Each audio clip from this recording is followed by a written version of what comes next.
Hello hello mike check. So juvenile offender के part 11 में तुम सबका स्वागत है दोस्तों। और दोस्तों लास्ट वाले एपिसोड में ऑमलेट नहीं तहल का ऑमलेट बना था। एज लास्ट वाले पार्ट में जोंगवान के क्या ही लौंडे लगे हैं भाई, मजा ही आ गया। आई नो गाइस, किसी की भी ऐसी सिचुएशन एंड मौत का मजाक नहीं उड़ाते हैं, बट यहाँ पर हम एक कैरेक्टर की बारे में बात कर रहे हैं एंड वो कैरेक्टर भी एक नंबर का मनूस था। बट ये लास्ट वाले एपिसोड में हमने देखा था कि जोंगवान के साथ वही सेम चीजें होती गई जो कि उसने आन्योंग के साथ की थी। बट हाँ, जोंगवान के थोड़े से ज्यादा लौंडे लग गए, लाइक लिटरली। और दोस्तों यूनसेंग के सारे बुलीज बहुत ज्यादा डेंजरस रहे हैं। सांगचोल को ले लो, शिन को ले लो, बट भाई ये जीहुन क्या बंदा है भाई ये तो जल्लाद है। और ये बंदा तो यूनसेंग की लिस्ट में था भी नहीं, ये तो यूनसेंग का बैर मिनिमम था। ये चीज मेरे को देखिए काफी ज्यादा अच्छी लग रही है कि जीहुन एटलीस्ट अब यूनसेंग के पीछे तो नहीं है। उसको समझ में आ चुका है कि यूनसेंग उसकी लीग के बहुत ज्यादा ऊपर है। भाई मैं दुनिया में किसी से भी दुश्मनी कर लूंगा, बट मैं इस जीहुन से भाई 36 किलोमीटर की दूरी बना के रखने वाला हूँ भाई। बट यार दोस्तों रिकैप में मैं तुम्हें ज्यादा कुछ नहीं बता सकता हूँ। अगर मैं तुम्हें खुल के बता दिया कि जोंगवान के साथ क्या क्या हुआ है तो फिर यूट्यूब मेरे को बचा देगा। बस तुम इतना समझ लो कि लास्ट वाले एपिसोड में जोंगवान को उसका कर्मा मिल गया एंड आन्योंग को फाइनली उसका जस्टिस मिल गया। और दोस्तों मैं पिछले वाले एपिसोड्स में बहुत बार कहा था कि इस बार यूनसेंग मजाक नहीं कर रहा है, वो सच में चाहता है कि ये जोंगवान हरामी मर जाए। And I was right. Last वाले एपिसोड में जोंगवान ने एक ऐसा स्टेप उठा लिया था जो कि किसी को भी अपनी जिंदगी में कभी भी उठाना नहीं चाहिए। सो यार दोस्तों इसी के साथ लास्ट वाले एपिसोड में जोंगवान वाला आर्क खत्म हो गया था। बट आई गेस हमको इस वाले एपिसोड की स्टार्टिंग में उसकी थोड़ी बहुत स्टोरी और देखने को मिल सकती है। बट ये लास्ट वाले एपिसोड के एंड में हमने देखा था यूनसेंग की 5th बुली क्वीन बी का इंट्रोडक्शन, जो कि यूनसेंग के चेहरे को चाटना चाहती थी। आई नो कि कितना ज्यादा अजीब साउंड कर रहा है, बट यही उसकी फेटिश है। और ये चीज सुनके कि यूनसेंग वापस आ चुका है एंड वो एक एक करके अपने बुलीज को हंट कर रहा है, ये चीज सुनके क्वीन भी काफी ज्यादा एक्साइटेड हो गई थी। बट यार दोस्तों मजाक मस्ती अपनी जगह पर है, बट तुम लोगों को पता ही है कि कहानी में अब तक एक ट्रेंड फॉलो होते हुए आ रहा है। जैसे जैसे कहानी आगे प्रोग्रेस करती है, यूनसेंग के बुलीज का लेवल ऊपर बढ़ते जाता है एंड उनकी करतूतें और भी ज्यादा डेंजरस एंड और भी ज्यादा घटिया होती जाती हैं। जब हमने स्टार्टिंग में सांगचोल को देखा था तब हमको लगा था कि भाई ये तो अपने सारे एक्सपेरिमेंट यूनसेंग के ऊपर कर रहा है, इसने यूनसेंग का घर उड़ा दिया, ये तो भाई कितना ज्यादा गंदा है। बट उसके बाद हमको योंगबम मेंढक देखने को मिला जिसने यूनसेंग को काफी ज्यादा बुली किया था एंड उसने उसकी बहन नूना के साथ भी बहुत ही ज्यादा गलत किया था। योंगबम के बाद हमको कहानी में दी पॉडकास्टर रणमीर आबादिया शिन को दिखाया गया था, जो कि उससे भी बड़ा वाला मदरबोर्ड था। एंड शिन के बाद हमको जोंगवान को दिखाया गया था, जो कि लिटरली एक मर्डर था। इसलिए इस वाले आर्क में मैं ये एक्सपेक्टेशन लेके जा रहा हूँ कि ये क्वीन भी जो भी लड़की है ये डेफिनेटली दिमाग से बहुत बड़ी सन की होगी एंड इसने डेफिनेटली यूनसेंग को काफी ज्यादा बुली किया होगा एंड इसकी करतूतें और भी ज्यादा बदतमीज होंगी। बट ये और ज्यादा बदतमीजी नहीं करते हैं, एपिसोड 11 को स्टार्ट करते हैं। एपिसोड की स्टार्टिंग में हमको एना को दिखाया जाता है जो कि आन्योंग की फोटो के ऊपर फ्लोर चढ़ा देती है एंड कहती है तुम फाइनली रेस्ट कर सकते हो आन्योंग, जोंगवान मारा जा चुका है। बट आन्योंग तुम्हारा बदला भी पूरा नहीं हुआ है, सोसाइटी को चेंज होना ही पड़ेगा, तुम्हारी मौत वेस्ट नहीं जाएगी। और मैं तुमसे प्रॉमिस करती हूँ आन्योंग, जब तक सोसाइटी में चेंज नहीं आ जाएगा तब तक मैं नहीं रुकूंगी। सो यार यूनसेंग एंड कंपनी का मोटिव वो सिर्फ रिवेंज एंड बदला नहीं है, वो लोग सोसाइटी में भी चेंज लेके आना चाहते हैं। यूनसेंग नहीं चाहता कि उसने जो कुछ भी फेस किया था वो किसी और को भी फेस करना पड़े एंड एना नहीं चाहती है कि उसके भाई आन्योंग ने जो कुछ भी फेस किया था वो किसी और को फेस करना पड़े। इसके बाद हमको एना एंड यूनसेंग की मीटिंग को दिखाया जाता है जहां पर एना यूनसेंग से कहती है सो बताओ यूनसेंग हमारा नेक्स्ट टारगेट कौन है। और यूनसेंग ने अपने सारे बुलीज का बोर्ड वगैरह बना रखा है, बट हमको यूनसेंग के आगे की बुलीज की शक्ल वगैरह नहीं दिखाई जाती है। एनीवेज यूनसेंग कहता है उसका नाम है जुई ओनली। इस टाइम वो 18 साल की है एंड वो सॉन्गजेओंग हाई स्कूल में पढ़ रही है एंड उसका निकनेम है क्वीन बी। मैंने उसको काफी टाइम से देखा नहीं है, बट मेरे को इतना जरूर याद है कि उसको लड़कों के साथ खेलने में बहुत ज्यादा मजा आता है। फिर हमको इसी क्वीन बी को दिखाया जाता है जो कि 4-5 लौंडों के साथ कैरियोके करने लग रही है। यो जियोन काफी ज्यादा टाइम हो गया ना, हम लोग काफी टाइम के बाद मिल रहे हैं, बट तुम तो बिल्कुल भी बदली नहीं हो। तुम कहना क्या चाहते हो? जुनियन में तुमको यहाँ पर रहने से दिक्कत नहीं है, तुम्हारे बॉयफ्रेंड को कोई भी दिक्कत नहीं होगी, वो नाराज नहीं होगा। यूजन कहती है किसको फर्क पड़ता है, ये चीज बिल्कुल ही मैटर नहीं करती है, और वैसे भी मेरे पास सिर्फ एक बॉयफ्रेंड थोड़ी है। और अगर तुम इतने ज्यादा शरीफ बन के घूमोगे तो तुमको कभी भी कोई भी बंदी नहीं मिलेगी। इस क्वीन बी का फर्स्ट इंप्रेशन मेरे ऊपर काफी ज्यादा क्रेजी है दोस्तों। आई थिंक ये लड़कों वगैरह को यूज करती है, उनको मैनिपुलेट करती है अपने फायदे के लिए। अगर तुमको सिंपल वर्ड में बताऊं तो ये लड़कियों की आयानो खोजी है। इसके बाद हमको इस क्वीन बी का फ्लैशबैक दिखाया जाता है। सबसे पहले हमको इसके 3rd ग्रेड का सीन दिखाया जाता है। ये पूरी क्लास के सामने एक लड़के के साथ खड़ी हो जाती है एंड वो लड़का चिल्लाता है ओए तुम सबके सब मेरी बात सुन लो, अगर तुम में से कोई भी जुयोन के पास आया तो उसकी निक्कर में मेंढक डाल दूंगा, मैं समझ में ही बात। और इस लौंडे की ऊट पटांग सी बात सुन के जुयोन काफी ज्यादा ब्लश करने लगती है और ये दोनों 3rd ग्रेड में ही गर्लफ्रेंड बॉयफ्रेंड बन जाते हैं। खामोशियां एहसास है तुम सुनने तो आओ कभी। एनीवेज के बाद हमको मिडिल स्कूल का सीन दिखाया जाता है जहां पर ये क्वीन वी एंड इसकी दोस्त यूनसेंग की दे धपाधप कुटाई होते हुए देख रही हैं। सांगचोल एंड जीहुन कुत्ते मिलकर यूनसेओंग को बहुत ही ज्यादा गंदे तरीके से पीट रहे हैं एंड क्लास में हर कोई ये बात कहने लग रहा है कि यूनसेओंग कितना ज्यादा बड़ा लूजर है। बट ये क्वीन भी बाकियों की तरह कुछ भी बोलती नहीं है, बट ये बहुत ही ज्यादा क्यूरियोसिटी से ये सब होते हुए देखने लग रही है। और यूनसेओंग ऐसे पिटते हुए देखकर जोयोन के मुंह पर स्माइल आ जाती है एंड ये कैसी शक्ल बना रही है भाई। ओके, डेफिनेटली जोयोन एंड यूनसेओंग के बीच में मिडिल स्कूल में कुछ ना कुछ हुआ है जो कि हमको आगे बताया जाएगा, बट हमको अभी के लिए बताया जाता है कि ये जोयोन बहुत ही ज्यादा बड़ी वाली गोल्ड डिगर है। हमको मिडिल स्कूल के बाद का सीन बताया जाता है जहां पर जोयोन पहले एक मोटे से लड़के के पास थी जिसने गूची वूची पहन रखी है एंड ये डेफिनेटली काफी अमीर होगा। बट उसके बाद जोयोन एक दूसरे लौंडे के साथ घूमने लग गई जो कि लग रहा है कि उससे भी ज्यादा अमीर होगा, ये कोई बिजनेस वाला बंदा लग रहा है। और हमको बताया जाता है कि जोयोन ने उस मोटे वाले बंदे से, इस बिजनेस वाले बंदे से सबसे बहुत ही ज्यादा मोटा पैसा छापा है। जोयोन ये सारी चीजें तो बहुत ही ज्यादा महंगी लग रही हैं। जोयोन कहती है ये महंगी लग रही हैं क्योंकि ये महंगी हैं और ये सब मेरे बॉयफ्रेंड ने भी खरीदा है। जोयोन की दोस्तों से पूछती है तुम्हारा बॉयफ्रेंड वही बिजनेस वाला बंदा ना? अरे नहीं पगली, एक दूसरा बंदा है। मेरा एक दूसरा बॉयफ्रेंड है जो कि थोड़ा सा मोटा है बट उसका बाप बहुत ही ज्यादा अमीर है एंड एक बिजनेसमैन है। ये सुनकर जोयोन दोस्तों को समझ में आ जाता है कि जोयोन खुदाई करने में काफी ज्यादा आगे है एंड ओवरफ्लो का मेन कैरेक्टर आगे बढ़ते हैं। बट हमको जोयोन का असली निकनेम बताया जाता है जो कि क्वीन भी नहीं है बल्कि है दी बैड बिच। यूनसेओंग की पूरी कहानी मेरी प्यारी एना एंड दी चैट चांगसू सुनाई लग रहा है एंड यूनसेओंग कहता है उसने मेरे साथ जो किया था वो ब्रूटल एंड वायलेंट तो नहीं था, बट मैं तुमको इतना बता सकता हूँ कि वो लड़की बिल्कुल भी एम्पैथी किसी के लिए भी फील नहीं करती है। एना यूनसेओंग से पूछती है तुम कहना क्या चाहते हो यूनसेओंग, एंड यूनसेओंग की शक्ल देख के मेरे को क्यों लग रहा है कि उस क्वीन भी ने यूनसेओंग के साथ कुछ तो क्रेजी करा है। हमको एक पास का सीन दिखाया जाता है जहां पर जोयोन यूनसेओंग के सामने खड़ी हुई है एंड यूनसेओंग बहुत ही ज्यादा कांपते हुए चिल्लाने लग रहा है नहीं जोयोन, तो तुम्हारा दिमाग खराब है क्या? मैं तुमसे भीख मांगता हूँ, प्लीज रुक जाओ, मेरे से दूर रहो। हमको अभी ये रिवील करा नहीं जाता है कि जोयोन एक्चुअल में यूनसेओंग के साथ क्या कर रही थी, but I am pretty sure कि दोनों साथ में बैठ के पोषण पात तो नहीं खेल रहे थे। प्रेजेंट टाइम में यूनसेओंग बताता नहीं है कि उसके साथ एक्चुअल में क्या दुर्घटना हुई थी, बट यूनसेओंग कहता है वही सेम प्लान है। प्लान काफी सिंपल है, हम जोयोन को चटाने वाले हैं, उसी की खुद की मेडिसिन। एना कहती है आई थिंक मेरे को समझ में आ गया है कि वो किस तरह की लड़की है, बट हमको करना क्या है यूनसेओंग? और हाँ, तुम एक लड़की के ऊपर हाथ उठाओगे क्या? यूनसेओंग कहता है नहीं, मेरे पास उसके लिए कुछ और प्लान है जिसके ऊपर हम बाद में आएंगे, बट स्टार्टिंग में हम उसकी पूरी गैंग, उसके चेलों को खत्म करके रख देंगे। अब कोई भी भेस बदलना नहीं, अब हम ये छुपने छुपाने वाला गेम नहीं खेलने वाले हैं। हम इस क्वीन बी से straight up head on fight करने वाले हैं। एक एक करके हम उसके सारे दोस्तों को खत्म करके रख देंगे एंड फिर हम आएंगे जोयोन पर। अभी के लिए गेम प्लान यही है, बट प्लीज उसको हल्के में बिल्कुल मत लेना। अगर हमने जोयोन को हाथ लगाया तो उसके सिंपल लौंडे किसी भी हद तक जा सकते हैं। वाओ यूनसेओंग, तुम जब भी अपना मुंह खोलते हो कितनी ज्यादा प्यारी बातें करते हो। हाँ, एनीवेज हम यहाँ पर कितने लौंडों की बात कर रहे हैं। आई नो तुमको ये सुन के हैरानी हो सकती है, बट एटलीस्ट 100 बंदे। मैं तुम दोनों को अपना बैर मिनिमम एस्टिमेट बता रहा हूँ, 100 बंदों से ज्यादा ही होने वाले हैं। इसमें जोयोन के काफी सारे लवर्स हैं एंड ऑल्सो बहुत सारे लौंडे हैं जो उसके ऊपर सिम करते हैं एंड वो काफी सारे लोगों को गैंग वगैरह में भी जानती है। अगर इन सब का टोटल कर लिया जाए तो हम लोग इस टाइम पर 100 लोगों की बात कर रहे हैं। अबे यार, ये जोयोन तो सच में बहुत ही ज्यादा क्रेजी है। और ये लौंडों को क्या हो गया है भाई? अबे सेल्फ रिस्पेक्ट कहां पर है? देखो यहाँ पर मैं लौंडे एंड लड़कियों दोनों को एडवाइस दे रहा हूँ, never be someone's option, never be someone's option. कुछ लोगों को ये बात अभी समझ में आ गई होगी एंड कुछ लोगों को आगे जाके समझ में आ जाएगी, सो प्लीज इस चीज को अपने दिमाग में याद रखना। एना कहती है व्हाट द हेल, वो लड़की है या फिर रायुगा का एल ड्रैगो बेब्लेड, उसके पीछे इतने सारे लौंडे पागल क्यों है भाई? और तुम 100 बंदों को ठिकाने लगाने की बात कर रहे हो, यहाँ पर चल क्या रहा है? एनीवेज यूनसेओंग कहता है आई नो इस वाले टारगेट के ऊपर थोड़ा सा ज्यादा समय लग सकता है। एनीवेज एना कहती है इस बार तुमको ज्यादा बड़े सपने नहीं दिख रहे हो यूनसेओंग, पैर उतनी फैलानी चाहिए जितनी बड़ी चादर हो। यूनसेओंग कहता है मेरी चादर बहुत बड़ी है और मेरे पास दूसरी कोई चॉइस नहीं है, ये बदले का जो रास्ता है ये हर किसी के लिए हमेशा बहुत ज्यादा टफ होता है। यूनसेओंग, मैं तो सच में बता रहा हूँ, तेरा सपना बहुत बड़ा है बट तू अकेला नहीं है एंड मैं भी बहुत बड़ा हूँ। अगर हम एक साथ मिलकर इस मिशन को करते हैं एक टीम की तरह, तो हम इस मिशन को कर सकते हैं। और वैसे भी दोस्त होते किस लिए हैं? एक दूसरे की मदद करने के लिए ही ना। एना कहती है ओके बाबा ओके, मैं मान गई, मेरे पास भी तुम्हारा साथ देने के अलावा कोई और चॉइस नहीं है। मेरे को अभी भी लगता है कि ये चीज काफी ज्यादा रेकलेस है, बट मैं तुम्हारे साथ हूँ। बट यूनसेओंग, तुमको क्या लगता है हमको ये चीज करने में कितना टाइम लगेगा? मेरे को क्या पता। एना कहती है मेरे को कम से कम एक अंदाजा तो दे चिलुए। आई गेस मे बी 6 महीने।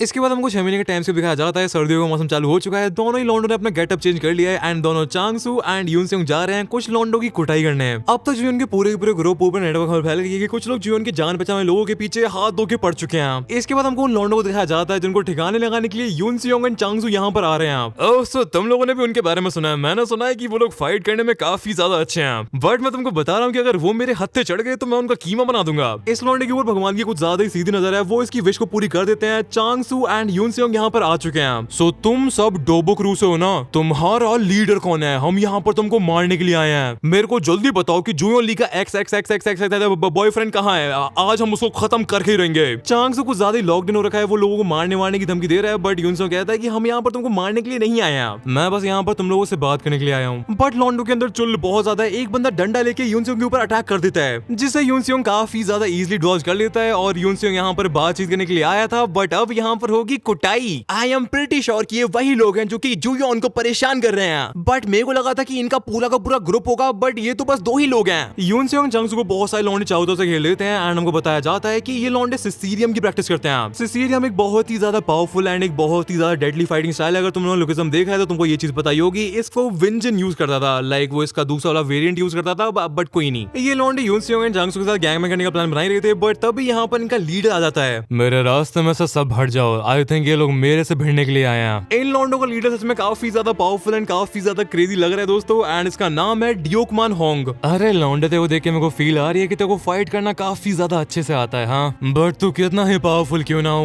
मैं तेरे से बहुत आगे हूँ। इतना क्या कि ये बंदा चांगसू के ऊपर झपट्टा मार देता है, बट चांगसू बिल्कुल भी फ्लिंच नहीं करता है एंड इस बंदे के मुंह के ऊपर 2 कड़ाकेदार पंच बजा देता है। और चांगसू की ये पंचेस इतने ज्यादा पावरफुल थे कि इस बंदे की नाक में से खून आने लगता है, और चांगसू यहाँ पर नहीं रुकता है, वो इस बंदे के ऊपर पंचेस की बारिश कर देता है। तेरे अंदर बिल्कुल भी दिमाग नहीं है मोटे, अगर तुम्हारी टेक्निक बेकार है तो तुम्हारी पावर किसी भी काम की नहीं है। और अगर मैं अपनी बात करूं तो मेरे मूवमेंट्स बहुत ही ज्यादा स्मूथ है एंड पंचेस उतने ही ज्यादा हार्ड। चांगसू अपना फाइटिंग स्टाइल ले लेता है एंड आई थिंक इस वाले टाइम स्किप के अंदर दोनों यूनसेयोंग एंड चांगसू काफी ज्यादा पावरफुल हो चुके हैं। चांगसू भी फुल फाइटिंग मोड में आ चुका है और गैंग वालों की फटके हाथ में आ चुकी है, और यूनसेयोंग अपनी जैकेट का हुड उतारता है एंड कहता है, मैं यहाँ बात करने के लिए आया था, बट लातों के भूत बातों से नहीं मानते हैं, और मैं तुम सबको बता दूं कि अगर मैं अपने घर लेट पहुंचा तो एना मेरी जान ले लेगी, इसलिए मेरे पास ज्यादा टाइम नहीं है। 5 minutes later. नेक्स्ट सीन में हमको दिखाया जाता है कि यूनसेयोंग एंड चांगसू सबको पीट पाट के सबकी वाट लगा के अपने घर के लिए शांति से निकल लेते हैं। जैसे यूनसेयोंग एंड चांगसू अपने घर पहुंचते हैं, एना उनके लिए दरवाजा खोलती है एंड कहती है, वेलकम बैक, तुम लोगों को चोट वगैरह तो नहीं आई ना, तुम ठीक तो हो ना? चांगसू कहता है, हम तो मजे में। जो जुयोन का एक्स बॉयफ्रेंड था वो किसी भी काम का नहीं था, वो बस हवाबाज था।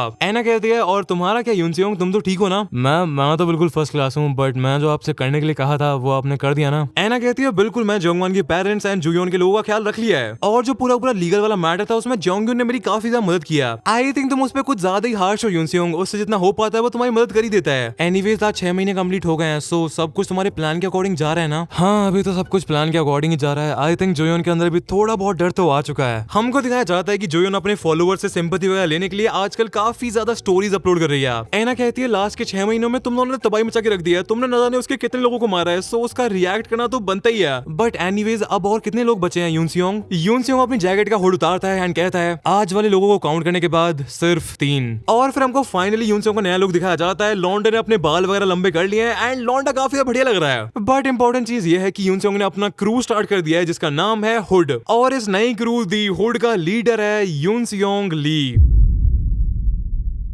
सिर्फ 3 लोग बचे हैं। आई डोंट थिंक सो कि 3 लोगों को निपटाने में ज्यादा टाइम लगेगा। यूनसेयोंग कहता है ना, तुम इस बारे में बहुत ज्यादा गलत हो, ये जो लास्ट के 3 बंदे बचे हैं ये बहुत ही ज्यादा डेंजरस हैं। लास्ट के 6 महीने में हमने जिन लोगों से फाइट की थी वो इन तीनों के सामने कुछ भी नहीं थे। एना कहती है, दुख खत्म का ही नहीं होता है यार, एक के बाद एक प्रॉब्लम आती जाती है, और ये जुयोन ली क्या बंदी है यार, मैं ऐसी जैसी लड़की अपनी जिंदगी में कभी भी देखी नहीं है। इसके बाद हमको 5 साल पहले का सीन दिखाया जाता है और हमको अब दिखाया जाएगा कि जुयोन एक्चुअल में है कैसी बंदी। जुयोन अपना इंस्टा खोल के उसमें लाइव स्ट्रीम चालू कर देती है एंड लाइव स्ट्रीम चालू करते ही उसको 500 की वॉचिंग आने लगती है, जो कि काफी ज्यादा क्रेजी है यार। हेलो गाइस, ये मेरा क्लासरूम है, आपको ये कैसा लग रहा है? हमको जुयोन का इंस्टा पेज दिखाया जाता है और 5 साल पहले जब ये बंदी स्कूल में थी तब इसके 32 के फॉलोअर्स थे। ऑल्सो तुम देख सकते हो कि जुयोन की पोस्ट भी 300 के आसपास है, जैसे तुम समझ सकते हो कि जुयोन स्टार्टिंग से सोशल मीडिया पर काफी ज्यादा एक्टिव थी। जुयोन के पास इतने सारे फॉलोअर्स होने के पीछे का रीजन ये था कि ऑफ कोर्स वो काफी ज्यादा अच्छी दिखती है एंड ऑल्सो वो काफी ज्यादा फनी भी है। हमको नेक्स्ट सीन में दिखाया जाता है कि जुयोन एक दिन अपनी दोस्त के साथ लाइव स्ट्रीम करने लग रही थी एंड वो कहती है, तुम लड़कों में से दिखने में कोई हॉट है क्या? अगर तुम में से कोई दिखने में हॉट है तो तुम सांगयोन मिडिल स्कूल आ सकते हो। जुयोन अपनी यूजुअल लाइव स्ट्रीम करने लग रही थी एंड तभी नोटिस करती है कि उसके पीछे काफी ज्यादा क्रेजी वाला बंड खाबा होने लग रहा है। जुयोन की लाइव स्ट्रीम के बैकग्राउंड में कुछ लोग लड़ाई करने लग रहे हैं। वेल, ये लड़ाई कम है एंड पिटाई ज्यादा है। किसकी?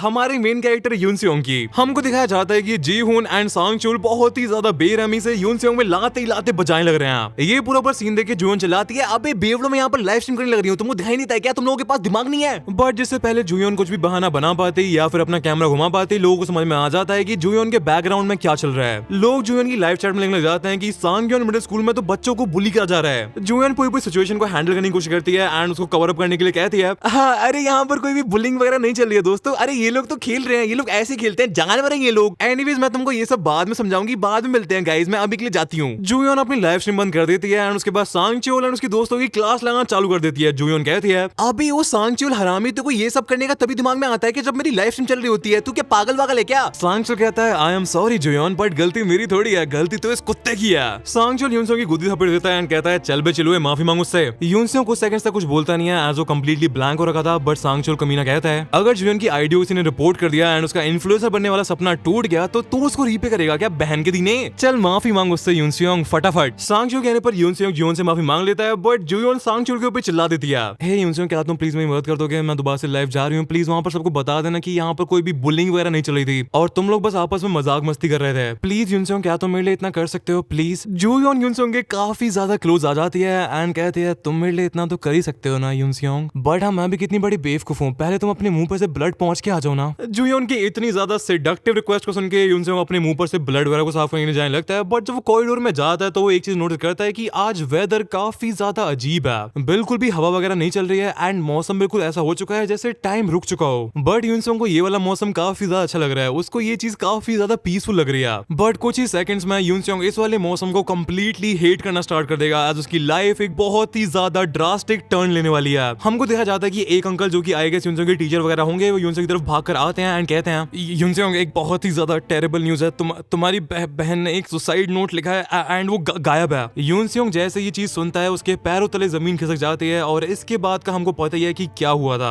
यूनसोंग इमीडिएटली अपनी बहन को ढूंढने के लिए निकल गया था, उसने बार बार नूना को कॉल करा बट नूना ने उसकी कॉल पिक नहीं करी एंड ये वाला दिन यूनसोंग की लाइफ का सबसे ज्यादा बेकार दिन बन गया था। नेक्स्ट दिन हमको नूना के फ्यूनरल का सीन दिखाया जाता है जहां पर यूनसोंग की मम्मी बहुत ज्यादा फूट के रोने लग रही है एंड यूनसोंग भी कंप्लीटली डिवास्टेटेड है। यूनसोंग को ये समझ में नहीं आ रहा है कि ये सब कैसे हो गया एंड उसकी लाइफ इतनी ज्यादा बेकार कैसे हो सकती है। और तभी यहाँ पर जुयोन की एंट्री हो जाती है और अगर कोई भी नॉर्मल इंसान किसी के भी फ्यूनरल वगैरह पे जाता है तो वो अपनी सिंपैथी एंड एम्पैथी शो करता है, बट ये जुयोन नॉर्मल इंसान बिल्कुल भी नहीं है। हे यूनसोंग तुम स्कूल से कहाँ गायब हो गए थे? मैंने बहुत टाइम तक तुम्हारा वेट किया और तुम पे अपना फोन भी खोल के नहीं देखा जाता है क्या? मैं तुमको कितनी सारी कॉल करी है, तुमने मेरे से एक प्रॉमिस किया था ना, तुमको याद है? सो जल्दी खड़े हो चलो और ये सड़ा सा चेहरा मत बनाओ यार, तुम्हारी बहन ऑलरेडी मर चुकी है, जो मर गया उसको दोबारा से जिंदा करा थोड़ी जा सकता है, सो तुम स्माइल तो कर ही सकते हो ना। मैं अपना कैमरा स्टार्ट कर रही हूँ यूनसोंग, सो से चीज यूनसोंग को भी समझ में नहीं आता है कि कोई इंसान ऐसा कैसे कर सकता है। यूनसोंग ने अपनी बहन को खो दिया है, लिटरली उसका फ्यूनरल चल रहा है एंड ये बंदी यहाँ पर आके उससे कह रही है कि लाइव स्ट्रीम पर आ, स्माइल कर एंड लोगों को ये बता कि तू पिट नहीं रहा था जबकि तू पिट रहा था। सो या यूनसोंग ने जो स्टेटमेंट दी थी कि जुयोन के अंदर एम्पैथी नाम की बिल्कुल भी कोई भी चीज नहीं है, वो स्टेटमेंट बिल्कुल करेक्ट थी। एनीवेज ये जुयोन चुड़ैल कहती है, तुमको लोगों को सबको समझाना पड़ेगा यूनसोंग, मेरे को हेट मिल रही है थोड़ी बहुत, तुमको समझ में आ रही है ये बात? और भाई ऐसी सिचुएशन में मैं कह रहा हूँ कोई भी बंदा हो, लिटरली कोई भी बंदा हो, वो लिटरली फट जाएगा। यूनसोंग चिल्लाता है, मेरे घर में से निकल जाओ तुम लोग और यहाँ पर दोबारा से अपनी शक्ल दिखाना मत, तुम लोग इंसान हो भी या नहीं, तुम लोग के अंदर थोड़ी बहुत भी इंसानियत बची है या फिर नहीं। और यूनसोंग की इन बातों सुन के जुयोन अपने असली रंग दिखाना स्टार्ट कर देती है एंड कहती है, सो ऐसी बात है, तू मेरे से ऐसे बात करेगा, तेरे को पता भी है मैं कौन हूँ, तू देख अब तेरे साथ क्या होता है, तू देख मैं क्या करती हूँ, तू अब बस कल का वेट कर यूनसोंग, तो पता चल जाएगा कि मैं कौन हूँ। मेरे पीछे बहुत सारे लौंडे घूमते हैं यूनसोंग जो कि मेरे कहने पर कुछ भी कर सकते हैं, सो तेरी लाइफ बर्बाद है अब से, तेरे को अब तक किसी ने भी इस लेवल पर बुली नहीं किया होगा जो मैं अब करने वाली हूँ, सो अपने आप को तैयार कर ली यूनसोंग ली। सो ये पूरी की पूरी स्टोरी यूनसोंग एना एंड सांगसू सुनने लग रहा था एंड इस पूरी की पूरी कहानी सुन के एना कहती है, ये सब सुन के मेरे को समझ में आ चुका है कि जुयोन एक नंबर की डायन है, चुड़ैल कहीं की। आई थिंक वो नॉर्मल इमोशंस को फील करती नहीं है, वो हम सबसे बहुत ही ज्यादा डिफरेंट है और मेरे को लगता है ये चीज इसमें बहुत ही ज्यादा खतरनाक है। अगर कोई इंसान इमोशंस एंड एम्पैथी को फील नहीं करता है तो वो किसी भी हद तक जा सकता है। यून से कहता है एनीवेज अब जो 3 लोग बचे हुए हैं उनके बारे में जुयोन सच में केयर करती है, आई थिंक सो। इसके बाद हमको जुयोन को दिखाया जाता है जो कि एक के ड्रामा को देख के रोने लग रही है। जुयोन कहती है ये नहीं, ये कितना ज्यादा सैड है। जुयोन के काफी ज्यादा क्लोज है, काफी ज्यादा हट्टा कट्टा लौंडा बैठा हुआ है जो कि उसको कंसोल करते हुए कहता है, अरे जुयोन तुम सच में बहुत ही ज्यादा सॉफ्ट हो, लाइक फिजिकली भी एंड इमोशनली भी। तुम इस काली अंधेरी दुनिया के लिए तैयार नहीं हो, पर तुम चिंता मत करो, मैं हमेशा तुम्हारे साथ हूँ। हमको पता जाता है कि ये बंदा जुयोन के फ्रेंड जोन में है एंड इस बंदे का नाम है गुकबोंग प्यो। जुयोन इस टाइम पर अपनी क्यूट बनने वाली एक्टिंग कर रही है और वो गुकबोंग, अब भाई मैं इसको बोंग बुलाऊंगा भाई, बोंग। जुयोन बोंग की तरफ देखकर कहती है, रिसेंट टाइम में सब कुछ बहुत ही ज्यादा उल्टा सीधा जा रहा है, तुमको जोंगवन वाले इंसिडेंट के बारे में पता है ना? ऑफ कोर्स मेरे को पता है, जिस बंदे ने जोंगवन को मरवाया है अब वो तुम्हारे पीछे है ना? मेरे को बहुत ज्यादा डर लग रहा है, मैं जितने भी लोगों को जानती हूँ उन सबके पीछे गया है, उसने उनको बहुत ज्यादा मारा है, मेरे को समझ में नहीं आ रहा है कि मैं क्या करूं। और अपनी जोयोन को रोते हुए देख के इस दानव जैसे लौंडे को, जो कि एक बहुत बड़ा वाला सिम्प है, इसको बहुत ज्यादा गुस्सा आ जाती है। तुमको चिंता करने की जरूरत नहीं है जोयोन, मैं एक ऐसे लौंडे से तो बिल्कुल नहीं हारूंगा जो कि लड़कियों के ऊपर हाथ उठाता है। कम ऑन जोयोन, तुमको पता है ना कि मैं कौन हूँ एंड मैं कितना ज्यादा स्ट्रॉन्ग हूँ। और जोयोन अपनी एक्टिंग कंटिन्यू रखती है। कितनी ज्यादा बड़ी ड्रामेबाज है यार ये। बट या एनीवेज गाइस, जैसे हम स्टोरी में आगे बढ़ेंगे हमको इस जोयोन की और भी ज्यादा करतूतों के बारे में पता चलेगा and I am pretty sure कि उसकी ये वाली करतूतें और भी ज्यादा बद से बदतर होती जाएंगी। बट मेरे को अब तक तो समझ में आ चुका है कि ये बंदी बहुत ही ज्यादा बड़ी वाली गोल्ड डिगर है एंड बहुत ही ज्यादा सेल्फिश है। जोयोन अपने फायदे के लिए किसी भी हद तक जा सकती है एंड कुछ भी कर सकती है। ऑल्सो जोयोन के पास एक बहुत ही ज्यादा पुरानी एंड बहुत ही ज्यादा प्राचीन कला है। वो लॉन्ड को बहुत ही ज्यादा अच्छे से मैनिपुलेट करना जानती है। ऑल्सो ये बोंग वाला बंदा पता नहीं कौन से नशे में, ये कहता है अगर कोई भी लड़का तुम्हारी जैसी प्यारी एंड सुंदर लड़की को परेशान करता है तो ये हम जैसे लॉन्डो की रिस्पॉन्सिबिलिटी होती है तुम जैसी लड़कियों को प्रोटेक्ट करना। इसलिए तुम चिंता मत करो जोयोन, अगर वो लड़का मेरे को दिखा तो मैं उसके धागे खोल दूंगा। सीन शिफ्ट होता है, हमको हमारे लॉन्डो को देखा जाता है जो कि अपना मस्त स्वैग में कहीं जा रहा है एंड इस टाइम पर वो गुक बोंग पियो के बारे में सोचने लग रहा है। ये बोंग टाइकोंडो में एक ब्लैक बेल्ट है, बट मोर इंपोर्टेंटली ये जेल में 2 साल लेके आया है फॉर सेक्सुअल असॉल्ट। सो या ये बंदा एक क्रिमिनल है एंड ऑल्सो इसको फाइट भी काफी ज्यादा अच्छे से करनी आती है, इसलिए ये काफी ज्यादा डेंजरस है दोस्तों। बट यूनसेंग को अच्छे से पता है कि ऐसे ठरकी लॉन्डो को कैसे अपने जाल में फंसाना है। यूनसेंग को अपना फोन निकाल के कुछ तो करतूत करता है जो कि तुमको थोड़ी देर में पता चल जाएगी। इन दी मीन टाइम हमको इस बोंग को दिखाया जाता है जो कि अपनी बान का ऐसे कह रहा है कि प्लीज शिकाई में कन्वर्ट हो जा। अरे छोटे शांत हो जा यार, एक दिन आएगा जब जुयोन मेरी हो गई और मैं उस दिन के लिए बहुत ही ज्यादा एक्साइटेड हूँ। तुम समझ ही गए होगी ये बंदा जुयोन को लेके इतना ज्यादा पागल क्यों है और जुयोन इसको बहुत टाइम से घुमाने लग रही है। इस बंदे की जुयोन को लेके इंटेंशंस उतनी साफ है जितनी की दिल्ली की हवा दोस्तों। बट एनीवेज बोंग अपना फोन खोलता है एंड फोन खोलते ही इस बंदे का सीधा हाथ जाता है कोरिया की टिंडर वाली ऐप पे। Now that's we call a certified हवस का पुजारी। और एनीवेज लड़की की डीपी मेरे को ऐना की जैसे क्यों लग रही है भाई, अबे यूनसेओ किसी और की फोटो यूज कर ले यार। बट एनीवेज बोंग भाई को एक लड़की ने मैसेज किया है, क्या आपके पास सच में एक पोर्श है? बोंग कहता है लगता है आज रात का काम तो हो चुका है, मेरे को एक और शिकार मिल चुका है। ये गाड़ी सच में बहुत ही ज्यादा काम की है यार, थैंक यू डैड। हमको रात का सीन दिखाया जाता है जहां पर बोंग अपनी पोर्श में बैठ के सोयोंग नाम की लड़की का वेट करने लग रहा है। बोंग अपने दिमाग में कहता है मेरे को तुम्हारी जैसी लड़कियों के बारे में बहुत अच्छे से पता है, तुमको बस पैसे से मतलब है, बट क्या ही फर्क पड़ता है, मेरा काम तो बन ही रहा है। तभी बोंग अपनी विंडो पर देखता है, उसको लगता है कि उसकी डेट यहाँ पर आ चुकी है जो कि उसकी रात को काफी ज्यादा हसीन एंड रंगीन बनाने वाली है। बोंग अपनी गाड़ी से बाहर निकलता है एंड कहता है तुम्हारी हाइट कुछ ज्यादा नहीं है, बट कोई ना, मेरे को लंबी लड़कियां भी बहुत ज्यादा पसंद है। बट तभी बोंग नोटिस करता है कि ये कोई लड़की नहीं बल्कि एक लौंडा है, हमारे होड क्रू का लीडर यूनसियोंग ली। अबे मेरे साथ कोई मजाक चल रहा है क्या यहाँ पर? अगर ये कोई प्रैंक है ना मैं तेरी हड्डियां तोड़ दूंगा। अबे वेट अ सेकंड, वेट, मैं तेरे को जानता हूँ। अबे ये तो तू है जो बंदा जुयोन के पीछे हाथ धो के पड़ा है। अबे ये तो तू है यार, भाई मैं तो बहुत टाइम से मिलना चाहता था यार, तू काइंड ऑफ फेमस है यार हम लोगों के बीच में। और लौंडे तेरे अंदर कुछ ज्यादा ही एटीट्यूड है क्या? अपनी पॉकेट में से अपने हाथ बाहर निकाल। तेरे को मेरी बात समझ में नहीं आ रही है क्या? बहरा वगैरह है क्या तू? मैं तेरे से कहा अपनी पॉकेट में से अपने हाथ बाहर निकाल ले लाडले। पर दोस्तों इन लास्ट के 6 महीनों में यूनसियोंग ने मौज मस्ती नहीं मारी है, उसने अपना टाइम वेस्ट नहीं किया है। यूनसियोंग ने इन लास्ट के 6 महीनों में करी है रगड़ की ट्रेनिंग। यूनसियोंग कहता है मेरी बात सुन हरामी, मेरे पास तेरे जैसे कूड़े कचड़े साकुरा फैन को दिखाने के लिए एक काफी ज्यादा प्यारी ट्रिक है। मेरे सेकंड मास्टर ने मेरे को ये चीज सिखाई है। और दोस्तों यूनसियोंग का सेकंड मास्टर है टेहुन सियोंग। तुम में से जो टेहुन को नहीं जानते ये भी वायलेट का one of the most important and one of the most OP character है। टेहुन ने यूनसियोंग को फाइट करने का एक नया तरीका सिखाया है जो कि यूनसियोंग हमको दिखाने वाला है। दोस्तों डेफिनेटली टेहुन ने यूनसियोंग को फाइट करना तो सिखाया है, बट उसने शायद से यूनसियोंग को ऑरा फॉर्म करना भी सिखा दिया है। एज यूनसियोंग यहाँ पर कहता है आज मैं तेको यहाँ पर हराऊंगा बिना इवन अपने पॉकेट में से अपने हाथ निकाले। और दोस्तों यूनसियोंग की इस बात को सुन के बोंग बहुत ही ज्यादा जोर से अपने दांत फाड़ फाड़ के हंसना स्टार्ट कर देता है। फर्स्ट ऑफ ऑल तो लगता है कि तुम मेरे को हरा देगा, वो भी पॉकेट में से अपने हाथ निकाले बिना। व्हाट द हेल, पागल हो गया क्या बे? अबे टिंगे तूने जुयोन के 2-4 कुत्तों को हरा दिया, तू तो कुछ ज्यादा ही हवा मुड़ रहा है। तेरा नाम यूनसियोंग ली है, टॉम ली नहीं, समझा? और ये बंदा यूनसियोंग को देख के भी ऐसी शक्ल क्यों बना रहा है भाई? ये मेरे को जीहुन जैसा क्यों लग रहा है यार? दोस्तों मैं तुम लोगों को बता रहा हूँ कि बाकी लोगों का नाम तो ऐसे ही बर्बाद है। ऐसे लोग होते हैं भाई, हैवान शैतान, वो जीहुन जैसे लोग होते हैं भाई। दोस्तों मैं एक बार वो गन भैया से फाइट कर लूंगा, वो मेरी हड्डियां वगैरह तोड़ देगा, मार मार के मेरा भूत बना देगा, बट भाई मैं अपनी जिंदगी में कभी भी जीहुन से फाइट नहीं करूंगा दोस्तों, कभी भी नहीं। ये बंदा यूनसियोंग से कहता है तू तो बड़ा ही क्यूट है, आज मैं तेरे साथ पूरी रात खेलने वाला हूँ। अबे यार, ये बंदा अपना फाइटिंग स्टांस ले लेता है एंड कहता है मैं तेरे से फाइट करने के लिए बहुत ही ज्यादा एक्साइटेड हूँ, क्योंकि अगर मैं तेरे को हरा दिया और मैं तेरे को जुयोन के पास ले गया तो जुयोन डेफिनेटली मेरे को कोई ना कोई प्राइज तो जरूर देगी ना। इसके बाद यूनसियोंग एंड इस जानवर की फाइट स्टार्ट हो जाती है। ये बंदा यूनसियोंग के ऊपर अपनी किक्स से अटैक करना स्टार्ट कर देता है जो कि काफी ज्यादा डेडली लग रही है, बट यूनसियोंग उन सारी किक्स को काफी ज्यादा इजीली डॉज कर रहा है। इसके बाद यूनसियोंग काउंटर अटैक करता है, उसके पैर में खींच के लात मारता है जिससे इसकी पूरी की पूरी बॉडी झंझना जाती है। बट जिससे पहले बंदा कुछ भी बोल पाता है यूनसियोंग उसके पैरों में लाते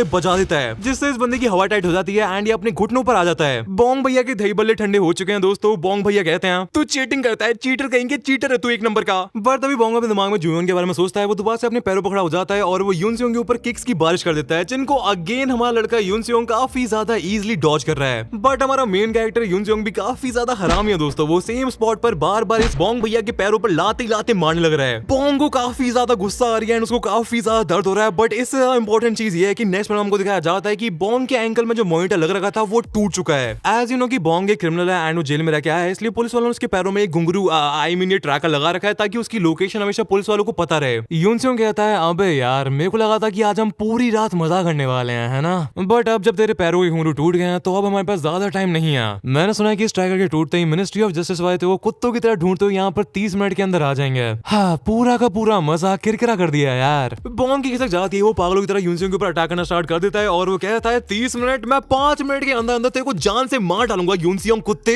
बोंग बहुत ही ज्यादा रेज मार के यून सियोंग की तरफ एक बहुत ही ज्यादा पावरफुल किक मारता है। बट आज यून सियोंग भाई की ऑरा फार्मिंग रुकने वाली नहीं है दोस्तों। फाइटिंग का पहला रूल होता है कि कभी भी अपने गुस्से को अपने ऊपर हावी होने मत देना। यून सियोंग इतना कहते हमको दिखाया जाता है कि यून सियोंग ने इस वाली किक को कंप्लीटली काउंटर कर दिया था। बोंग की टांग के ऊपर यून सियोंग का पैर रखा हुआ है और अब यून सियोंग अपनी काउंटर किक मारता है सीधा बोंग के पेट में, जिससे बोंग भैया की इमलियां सुकड़ जाती हैं दोस्तों। और ये किक मजाक सेट की सच में बहुत ही ज्यादा पावरफुल थी। बोंग बहुत ही ज्यादा दूर फिक के जाता है और बोंग के दिमाग में चल रहा है कि आखिरकार यून सियोंग को इतनी ज्यादा पावरफुल किक मारना सिखाया किसने, आखिरकार यून सियोंग का टीचर कौन है। सो अब जब यून सियोंग के टीचर की बात हुई गई है तो अब हमको दिखाया जाएगा यून सियोंग का एक फ्लैशबैक, जिसमें हमको देखने को मिलने वाला है यून सियोंग का सौतेला मास्टर टेहुन सियोंग। मैंने सुना तू मेरे को ढूंढ रहा था, क्यों, वैसे तेरे पास कुछ पैसे वगैरह हैं क्या? यून सियोंग कहते हैं मेरे पास पैसे वगैरह कुछ नहीं है, बट मेरे को आपसे फाइट करना सीखना है। टेहुन कहता है तू तो होबन का स्टूडेंट है ना, तेरे को उसने ढंग से सिखाया नहीं है क्या? यून सियोंग अपने मास्टर को डिफेंड करते हुए कहता है नहीं, उन्होंने मेरे को बहुत अच्छे से एंड बहुत कुछ सिखाया है, बट अपने बदले के लिए मेरे को और ज्यादा पावरफुल होना है, मेरे को और ज्यादा स्ट्रॉन्ग होना है। जितना मेरे को पता है टेहुन एंड होबन शायद से दोस्त हैं, सो मोस्ट लाइकली टेहुन को यून सियोंग की पूरी सिचुएशन के बारे में पता ही होगा। मैं अपने बदले के लिए किसी भी हद तक जा सकता हूँ, मैं किसी से कुछ भी सीखने के लिए तैयार हूँ एंड आई नो कि आप मेरे को बहुत कुछ सिखा सकते हो। हाँ, मैं तेरी बात समझ रहा हूँ, बट मैंने आज तक कभी भी कोई भी स्टूडेंट रखा नहीं है यार। टेहुन टाइकोंडो को प्रैक्टिस करता है एंड टाइकोंडो का यूज करके यून सियोंग में बहुत ही ज्यादा पावरफुल किक मारता है, जिससे यून सियोंग लिटरली हवा में उड़ जाता है। टेहुन कहता है चल मैं तेरे लिए इतना कर देता हूँ, तो जिम में आकर मेरे को प्रैक्टिस करते हुए देख सकता है, बाकी फिर तेरे से जो सीखा जाए वो तू अपने आप सीख लेना। वैसे भी फाइटिंग एक ऐसी चीज है जिसको खुद से सीखा जाता है। और हाँ लौंडे, मैं तेरे को बता दूंगा अगर तू मेरी फाइटिंग स्टाइल को कॉपी करता है तो मेरे को शर्मिंदा करने की गलती बिल्कुल भी मत करना। इसके बाद वो पेन टाइम का सीन दिखाया जाता है जहाँ पर यून सियोंग हवा में कूद के बोंग के मुंह पर एक बहुत ही ज्यादा बैंगर से किक मार देता है, जिसकी वजह से बोंग की नाक में से खून आने लग जाता है और उसको समझ में नहीं आ रहा है कि वो यून सियोंग से कैसे हार रहा है। बोंग जमीन पर आ चुका है और यून सियोंग अपनी अगली वाली किक लोड करता है, जिसको देख के बोंग को किसी की याद आ जाती है। मेरे को पर्सनली इस वाली किक को देख के जोहान की याद आ रही है। इसके बाद कुछ साल पहले का सीन दिखाया जाता है जहां पर साउथ कोरिया की टाइकोंडो नेशनल टीम के क्वालिफायर्स का फाइनल राउंड चल रहा है और ये वाला मैच हो रहा है बोंग भैया एंड टेहुन के बीच में। टेहुन अपने पापा के साथ में खड़ा हुआ है, जो कि दोनों के दोनों काफी ज्यादा ऑरा फार्मिंग करने लग रहे हैं और ये चीज देख के बोंग की काफी ज्यादा खिसक रही है। फाइट स्टार्ट होने से पहले बोंग अपने दिमाग में सोचता है इस हूर की परी को तो मैं बहुत ही ज्यादा आसानी से हरा दूंगा, आजा बेटे। बट जैसे ही फाइट स्टार्ट होती है रेफरी फाइट बोलता है, बोंग भैया की बत्ती से टूट जाती है, बोंग एक ही लात में नॉकआउट हो जाता है। सोया यून सियोंग का दूसरा मास्टर टेहुन सियोंग सच में बहुत ही ज्यादा पावरफुल है। हमको फिर से प्रेजेंट टाइम का सीन दिखाया जाता है जहां पर बोंग के दिमाग में वही सेम चीज चल रही है जो कि उसके दिमाग में चल रही थी टेहुन से हारने के बाद। वो अपने दिमाग में सोच रहा है मैं इस लौंडे से कैसे हार सकता हूँ। तूने मेरे से कहा था कि तू मेरे को 5 मिनट के अंदर हराने वाला है, 3 मिनट ऑलरेडी हो चुकी है भाई। ये वाली फाइट कितनी ज्यादा डिसअपॉइंटिंग है यार, और तू कितना ज्यादा डिसअपॉइंटिंग है। और ये चीज सुन के बोंग का सच में माथा खराब हो जाता है एज एक बंदे ने आके टाइकोंडो का यूज करके, जो कि बोंग की स्पेशलिटी है, बोंग की ही गुद्दी नाप दिया। बोंग कहता है तू डिसअपॉइंटेड है, तू चीटिंग करके जीत रहा है साले, डरपोक कहीं के, रान गीगू सामा की कसम, आज मैं तेरे को निपटा दूंगा, आज तो नहीं बचने वाला है। बोंग भैया यहाँ पर अपनी अजीब अजीब धमकियां दे ही रहते हैं, बट तभी यहाँ पर बोंग के पुराने दोस्तों की एंड हो जाती है। बोंग के दोस्त यहाँ पर आते कहते हैं अरे गुकबोंग तू तो हमारे बिना ही मजा कर रहा है यार। इन बंदों को देख के बोंग चिल्लाना स्टार्ट कर देता है एंड कहता है तुम लोग देर से खड़े हो बे। अबे गुकबोंग को पता था कि तेरा एक दिन जरूर कटेगा। अबे तूने डेटिंग ऐप वगैरह पर कुछ ज्यादा बिलीव कर लिया था यार, ये सब का सब धोखा है, हमारे पुराने तरीके ही बेटर थे यार, old is gold. Well so ये शिन ब्रदर्स हैं जो कि बोंग के दोस्त हैं एंड ये लोग भी क्रिमिनल हैं। तुम पूछोगे कि इन्होंने क्या क्राइम किया था। वेल ये एंड बोंग ग्रुप बना के लड़कियों के साथ बहुत ही ज्यादा गलत चीजें किया करते थे, जिसके लिए तीनों जेल में रह के आ चुके हैं। पर दोस्तों मामला काफी सीरियस हो चुका है। एशियन ब्रदर्स के पास है शॉक देने वाली मशीन, जिसको ये ऑफ कोर्स हमारे लड़के यूनिट्स के अगेंस्ट में यूज करने वाले हैं। अबे वो गुकबोंग स्लो पो कहेंगे, तू कितना ज्यादा स्लो है यार, तू टाइकोंडो के नाम पे धब्बा है धब्बा, थू आथू। गुकबोंग कहता है अबे बहन के दिनों इस लौंडे को हल्के मतलब यार, और अपने ड्रामे वगैरह बंद करो, यहाँ पर आके मदद कर लो, समझे। But in Shin brothers and Gukbong की बात बातों सुन के यूनसोंग को समझ में आ चुका है कि ये शिन ब्रदर्स भी गुकबोंग के साथ उसके क्राइम में शामिल थे। यूनसोंग कहता है मेरे को सब कुछ समझ में आ चुका है, गुकबोंग कुत्ते कहेंगे, तूने अपनी काली करतूतें इन दो जोकर्स के साथ मिलके की थी ना, तुम तीनों बहन के टकों ने साथ में मिलकर लड़कियों के साथ जबरदस्ती की थी ना। बट कोई ना, तुम यहाँ पर आई चुके हो तो मैं तुम्हारा भी हिसाब कर दूंगा, मैं तुम्हें भी ठिकाने लगा दूंगा। बट रूल्स अभी भी सेम है, मैं अपने हाथों का यूज नहीं करने वाला हूँ। एनीवेज इसके बाद हमको जुयोन के अपार्टमेंट का सीन दिखाया जाता है जहाँ पर जुयोन अपने कपड़े वगैरह चेंज कर रही है। पीटी जे सेंस नॉटी। बट एनीवे जुयोन भी गुकबोंग को गाली देने लग रही है। जुयोन कहती है गुकबोंग सुअर कहेंगे कितना चीप होता है यार, पीछे ही पड़ गया मेरे हरामी कहीं का। अब अगर इसने ज्यादा हरकतें करी ना, इसने ज्यादा कुछ ड्रामे करे तो इसको ठिकाने लगवा दूंगी मैं। जुयोन बोंग की फील्डिंग सेट करवाने के बारे में सोच रही थी, बट इतने में जुयोन को बोंग का ही कॉल आ जाता है, जो देख के जुयोन का काफी ज्यादा मूड खराब हो जाता है। बट जैसे ही वो कॉल पे करती है, भाई क्या ही स्विच मारती है। गिरगिटो को जुयोन से क्लास लेनी चाहिए कि भाई रंग कैसे बदला जाता है। ओ हेलो जुयोन बेबी, तुमने मेरे को कॉल क्यों किया? हाँ बहुत टाइम हो गया ना जुयोन ली, तूने मेरी आवाज को वैसे तो पहचान लिया होगा, बट तभी मैं तो बता देता हूँ, मैं यूनसियोंग बात कर रहा हूँ। यूनसियोंग का नाम सुनते ही जुयोन बहुत ज्यादा एक्साइटेड हो जाती है। बट एनीवेज यूनसियोंग कहता है मैंने गुकबोंग को ठिकाने लगा दिया, अब बस 2 ही लोग बचे हैं, खत्म करने के बाद मैं तेरे पीछे होऊंगा। ओके ओके, मैं तो वैसे भी उस गुकबोंग सुअर की फील्डिंग सेट करने वाली थी। अच्छा है तुमने खुद ही कर दी, कोई बात नहीं। बट यूनसियोंग क्या तुम मेरे साथ वाले सारे के सारे लोगों को खत्म करने वाले हो? हाँ बट यूनसियोंग तुम्हें ये सब करने की जरूरत नहीं है, तुम्हें ये पूरा बंड खराबा करने की जरूरत नहीं है, तुम सीधे मेरे पास आ सकते हो। वैसे यूनसियोंग तुम्हें हमारे बीच में जो इंसिडेंट हुआ था वो याद है ना? अरे तुम कुछ बोल क्यों नहीं रहे हो यूनसियोंग? तुम्हें ओरोचिमारू आई मीन सांप सूंघ गया क्या? प्लीज ये मत कहना यूनसियोंग कि तुम भूल गए हो कि हमारे बीच में क्या हुआ था, मैं बहुत ही ज्यादा सैड हो जाऊंगी, क्योंकि मेरे को वो चीज एंड वो वाला पूरा का पूरा दिन बहुत ही ज्यादा अच्छे से याद है। और दोस्तों इसके बाद हमको पास्ट का एक सीन दिखाया जाता है जहाँ पर जोयोन यूनसियोंग के ऊपर बैठी हुई है। ओके, और आई थिंक हम अभी ये गैस कर सकते हैं कि जोयोन ने यूनसियोंग के साथ क्या किया था। आई थिंक सो हम कर सकते हैं। और बेटे का कमेंट्स में किसी ने लिखा है कि इट शुड हैव बीन मी, तो मैंने उसकी टुई लाल कर देनी है। हम यहाँ पर एक बच्चे के बारे में बात कर रहे हैं, एक मिडिल स्कूल वाले बच्चे के बारे में। This is fricking crime. But यार अभी मैं कंफर्म कुछ भी नहीं कहूंगा। एसपीडी सेंसे की ट्विस्ट मारने की आदत, गन भैया की छुट्टा फूकने की आदत और मेरी फिक्शनल फीमेल कैरेक्टर्स के ऊपर सिंप करने की आदत छुट्टाई नहीं छूटती है दोस्तों। सो यार दोस्तों आज वाली वीडियो में इतना ही है। नेक्स्ट वाले जुवेनाइल ऑफेंडर के पार्ट में हमको पता चलेगा कि यूनसियोंग के साथ एक्चुअल में क्या हुआ था। मेरे को ये तो पता नहीं है कि उसके साथ क्या हुआ था, but I am pretty sure कि जो होगा वो अच्छा तो नहीं हुआ होगा। सो यार दोस्तों बाकी तुम लोगों को पता ही है क्या करना है, वीडियो को लाइक करना है, चैनल को सब्सक्राइब करना है, और मैं तुमसे मिलूंगा नेक्स्ट वाली वीडियो में जो कि ऑफ कोर्स बहुत ही ज्यादा क्रेजी होने वाली है। बट यार culture gang, I love you all, peace out. Yeah, let's see how you do under pressure. Oh, yeah, I've been wanting this shit forever. I've been in the field with whatever they throw at me. Brush it off, pick myself up, moving on to the better. Okay, hey, yeah, ain't no errors, baby, it's a new era. I wake up early, feeling rich like I'm Kesha. I get to the paper, boy. Extra. Fuck with me, you know that I got it. Come with me, let's take a trip to the islands. We up on the jet, we'll do more than just fly on it. Stand on that hill, you gon' die on it. Boom, boom. Baby, I'm not one of them, you should try on it. Miss me with all that, I'm on to the next. Fuck this up, I send you back to your ex. But good luck with that, this is